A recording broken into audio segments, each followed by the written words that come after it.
ابن خلدون کے لیے اشبیلیہ ایک نہایت ہی جذباتی حوالہ تھا۔ ان کے جد اکبر خلدون بن عثمان یمنی تھے۔ یمنی لشکر کے ہمراہ اپنے وطن سے نکلے اور مختلف جگہوں پر قیام کرتے ہوئے جس شہر کو اپنی مستقل قیام گاہ بنایا وہ یہی اشبیلیہ تھا۔ خالد کا نام وقت کے ساتھ ساتھ خلدون میں تبدیل ہو گیا اور یہ نسل بنو خلدون کے نام سے منسوب ہوئی۔ 3 صدی ہجری کے آخر میں بنو خلدون نے ملکی سیاست میں زبردست حصہ لیا۔ مزید تفصیلات جاننے سے قبل نئے آنے والے دوستوں سے گزارش ہے کہ ہمارے چینل کو سبسکرائب کر لیں اور ساتھ دیے گئے گھنٹی کے بٹن کو بھی دبا دیں۔ سیاست اور علم کے میدان میں اپنے فرائض انجام دیے اور بلند درجوں پر فائز ہوئے۔ اسی خاندان کے ایک فرد کریب بن خلدون اشبیلیہ کے حکمران بھی رہ چکے تھے۔ یہ خاندان ایسے ہی کسی سیاسی مناقشے کے دوران اشبیلیہ سے جلا وطن کیا گیا اور تیونس کو اپنی اقامت گاہ بنایا۔ ابن خلدون نے اشبیلیہ میں ایک کامیاب سفیر کا کردار ادا کیا اور واپس غرناطہ لوٹ آئے۔ 40 برس کی عمر تک ابن خلدون کی زندگی نہایت ہنگامہ خیز رہی۔ وہ تیونس سے اندلس تک اور ہسپانیہ سے قسطنطنیہ تک کئی حکومتوں میں نہایت بڑے بڑے عالیشان عہدوں پر فائز رہے۔ وہ 20 سال سے زائد عرصہ فتنے اور فساد کی آندھیوں سے لڑتے ہوئے گزار چکے تھے۔ اس عرصے میں وہ بادشاہ گیری کے فرائض بھی انجام دیتے رہے، مصیبتوں اور بلاؤں کا نشانہ بھی بنتے رہے۔ ان سب ہنگاموں میں گھر کر بھی انہوں نے اپنا دامن علم و درس سے وابستہ رکھا۔ تاریخ کا رخ موڑتے موڑتے وہ خود تاریخ دان بن گئے۔ تجربے، مشاہدے اور قوت حافظہ نے انہیں واقعات کا خزانہ بنا دیا تھا۔ وہ ان واقعات کو وقتاً فوقتاً تحریر بھی کرتے رہے تھے۔ اب انہوں نے چاہا کہ انہیں مرتب کر کے کتاب کی شکل دے دے۔ اس منصوبے کو کئی تہذیبوں کا زیور پہنانے کے بعد وہ اس نتیجے پہ پہنچے کہ یہ عمل انہیں تاریخ نویسی کی طرف لے جا رہا ہے۔ تاریخ کے مفہوم پر غور کیا جائے تو کہنے میں انہیں دیر نہ لگی کہ تاریخ کو محض گزشتہ ایام اور سابق دولتوں کے حالات کے سامنے لانے تک محدود نہیں رہنا چاہیے، بلکہ تاریخ اپنے اندر ایک تحقیقی نظریہ بھی رکھتی ہے، یعنی کائنات کے علل اور ان کے دقیق مبادی کو بھی سامنے لاتی ہے۔ اس لیے تاریخ کا شمار علوم حکمیہ میں ہونا چاہیے اور اس میں اس شخص کو ہاتھ ڈالنا چاہیے جو کئی علوم پر بیک وقت دسترس رکھتا ہو۔ ابن خلدون نے اس کتاب کے لیے ان اقوام کو بنیاد بنایا جو ان کے دور میں مغرب میں آباد ہوئیں۔ یہ عرب اور بربر کی اقوام تھیں جو صدیوں سے یہاں بود و باش رکھتی تھیں۔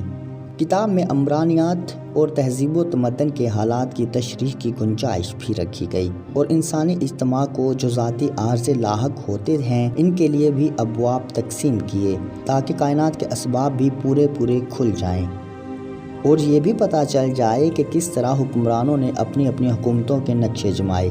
انہوں نے اس ذہنی خاکے کو ایک تبصرے اور 3 کتابوں پر منقسم کیا اور پھر مقدمہ تحریر کیا۔ عربوں نے بھی ان مسائل پر کچھ نہیں لکھا تھا جن پر ابن خلدون نے لکھا۔ اجتماعی علوم، سیاسیات، اقتصاد سیاسی، اقتصاد اجتماعی، فلسفہ، تاریخ، قانون عام جیسے مباحثے پر روشنی ڈالی۔ یہ تبصرہ خود ایک کتاب بن گیا۔ ابن خلدون نے مقدمہ نہیں لکھا بلکہ ایک جدید فن عمرانیات کی بنیاد رکھ دی۔ قومیں بنتی اور بگڑتی رہیں، لوگوں کا باہمی تعاون کمزور پڑ گیا، طوائف الملوکی کا دور آ گیا۔ ان حقیقتوں کو سب مانتے ہیں، لیکن ابن خلدون نے ان سارے حادثے اور واقعہ سے مشترک اصول کی شناخت کر کے دنیا کے سامنے پیش کیے۔ تاریخیں تو لکھی جاتی ہیں لیکن اصول تاریخ کسی نے بیان نہیں کیے تھے۔ ابن خلدون نے اپنے مقدمے سے یہی کام لیا۔ اس سرزمین کا وہ اکیلا بادشاہ تھا۔ انہوں نے علم تاریخ کی فضیلت بیان کی اور تحقیق کی اہمیت پر روشنی ڈالتے ہوئے مورخین کی غلطیوں کی نشاندہی کی اور ان کے اسباب کا جائزہ لیا۔ ان کا یہ عمل علم تنقید سے تعلق رکھتا تھا۔ زمین اور اس کے شہروں کی آبادی، انسان کے رنگ اور اخلاق میں آب و ہوا کی تاثیر، افلاس کی وجہ سے آبادی کے حالات میں اختلاف اور ان کے آثار پر بحث کی۔ ان کا یہ عمل ارتقاء کے نظریے سے عتق رکھتا تھا جس کا علم ان سے پہلے کسی کو نہ تھا۔ ابن خلدون نے اپنی کتاب تاریخ میں بدوی آبادی اور وحشی قبائل اور اقوام پر روشنی ڈالی۔ نسب، عصبیت، حسب، ملک اور ریاست کے اعتبار سے جو تبدیلیاں آتی ہیں وہ بیان کی۔ یہ بحث ان علوم سے تعلق رکھتی تھی جسے بعد میں عمرانیہ سے تعبیر کیا گیا۔ ملک خلافت سلطانی مراتب پر روشنی ڈالی۔ امارت کے تحفظ کے طریقے، حکومت و خلافت کی شرائط، اصول جنگ اور اس کے اصول زیر بحث لائے۔ یہ بحث علمی اور عملی سیاست کی قسم پر تھی۔ شہروں، مختلف آبادیوں، ان کے تمدن اور عمارتوں اور مملکتوں سے ان کے تعلق کو واضح کیا۔ مکانوں اور مساجد کی تعمیر پر بھی بحث کی۔ اس کا تعلق ہنسا حریبیہ سے تھا۔ معاش و کسب کی مختلف صورتوں پر روشنی ڈالی۔ تجارت، صنعت، خطاطی، طب، باغبانی، موسیقی پر بحث کی۔ علوم اور ان کی اقسام، تعلیم اور اس کے طریقوں پر بھی بحث کی۔ ہر ایک کی تاریخ اور شرائط بتائیں، جیسے قرآن، حدیث، فقہ، لسانیات اور ریاضی کے علوم ہیں۔ یہ مباحث علم تربیت سے تعلق رکھتے تھے۔ انہوں نے ایک ایسی کتاب لکھی جس میں اہل عرب کے تمام علوم زیر بحث آئے۔ عمرانیات کو ابن خلدون نے سائنس بنا دیا۔ ان کی اٹھائی ہوئی بنیادوں پر اس کے تقریباً 500 سال بعد اس علم کی باقاعدہ بنیاد پڑی۔ تاریخ ابن خلدون کا مقدمہ دراصل ابن خلدون کے لیے عمرانیات اور بانی تاریخ کے لقب کا سبب بن گیا۔ انہوں نے جب تاریخ رقم کرنا شروع کی تو اہل عرب اور بربر اور زناتہ کے حالات قلم بند کیے۔ عرب اور بربر کی شہری اور بدوی آبادیوں کے حالات اور ان کی ہم اثر بڑی بڑی سلطنتوں کے واقعات تحریر کیے۔